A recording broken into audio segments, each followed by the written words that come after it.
the father of the space age. That's what they call him. You know what he said?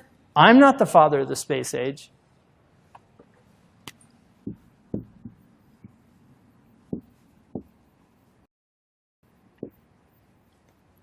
That's the real father of the space age. Okay, now this guy, who was at Cal Poly Tech, right?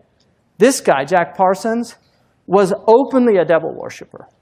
He developed the fuel that enabled us to penetrate the stratosphere. Satellites could not have come about without this guy.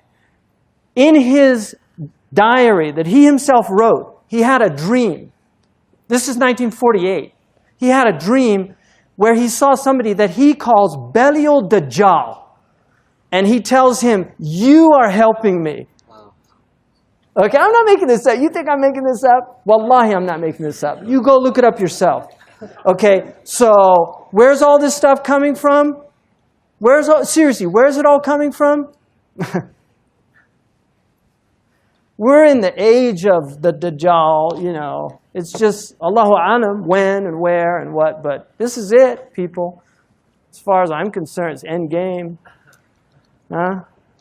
That's why Allahu Akbar, water and prayer and Qibla can't take that away from us. So just keep doing, you know. I mean, Khabbab wanted to, you know, he wanted to ask for death, you know. And he was with the Prophet ﷺ. Can you imagine that? Wanting to ask for death and you're living with the Prophet? So what about the age of the Dajjal? People will go by graves saying, would that I was in his place. Laytani makanahu. So we need to prepare as much as we can. You know, but the technology, if you study where all this technology comes from, okay, you know, read about the magic and the Enlightenment period. All these scientists were magicians. They were all into black magic. You read about Francis Bacon. I just read a biography of Francis Bacon called Knowledge is Power, Magic and the Creation of Modern Science. Francis Bacon was reading all these magical books. 2001: A Space Odyssey. What's his name? No, the guy that wrote it. Arthur C. Clarke. Arthur C. Clarke, great technologist. He actually has most of the patents that enabled the satellites, right? If you look at his interview with BBC in 1961, where he predicts the internet, he predicts the cell phones, he predicts texting. He said that by the year 2000, people are going to have handheld devices that enable them to talk to anybody anywhere, right? Arthur C. Clarke said, and he has 3 laws of technology. One of his laws is, no technology reaches a level of complexity except it becomes indistinguishable from magic. So, you know, I don't know. I'm not a big fan. I'm not a Luddite, right? I'm using a microphone right now. I'm not a Luddite. But this whole worshipful attitude towards technology, to me, is really stupid.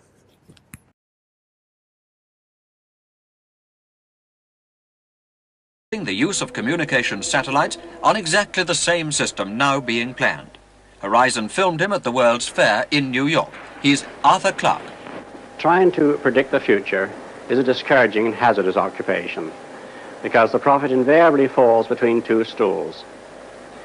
If his predictions sound at all reasonable, you can be quite sure that in 20 or at most 50 years, the progress of science and technology has made him seem ridiculously conservative.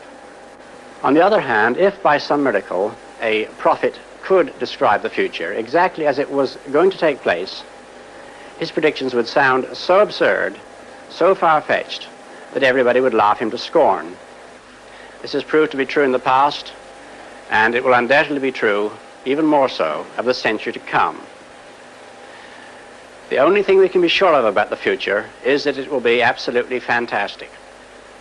So, if what I say now seems to you to be very reasonable, then I'll fail completely.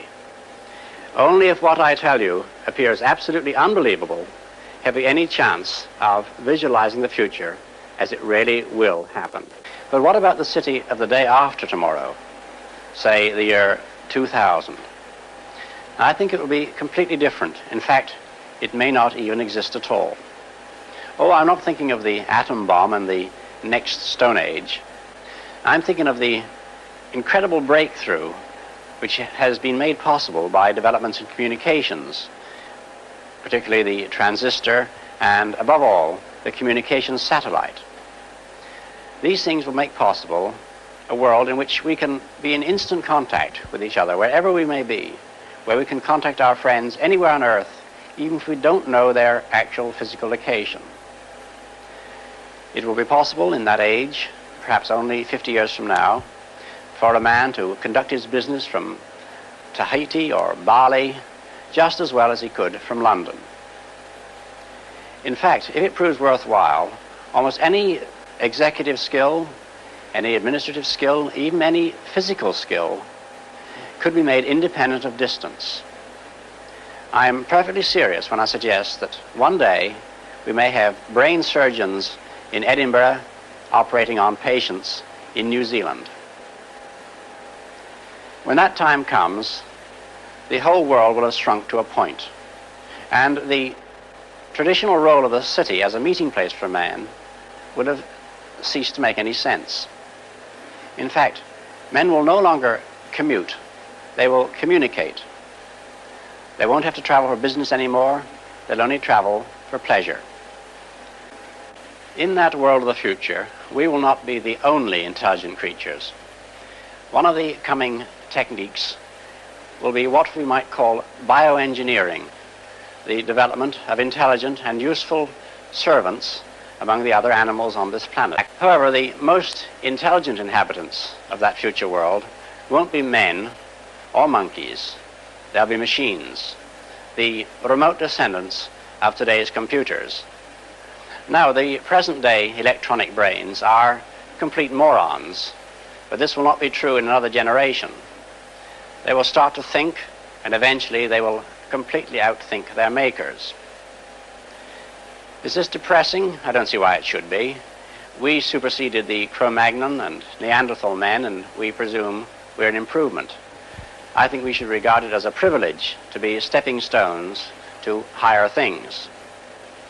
I suspect that organic or biological evolution has about come to its end, and we are now at the beginning of inorganic or mechanical evolution, which will be thousands of times swifter. But even if the future does belong to the robots, our bodies and our brains still have immense untapped potentialities. For example, to cope with the information explosion, we may develop a machine for recording information directly onto the brain, as today we can record a symphony on tape. So we may one day be able to become instant experts, learning Chinese overnight, or we may be able to recall completely memories of past events so that we seem to relive them. In fact, techniques are already known for doing this in a rather limited way at the present. Alternatively, we may prefer to totally erase past unpleasant memories. Our bodies will also be more efficient.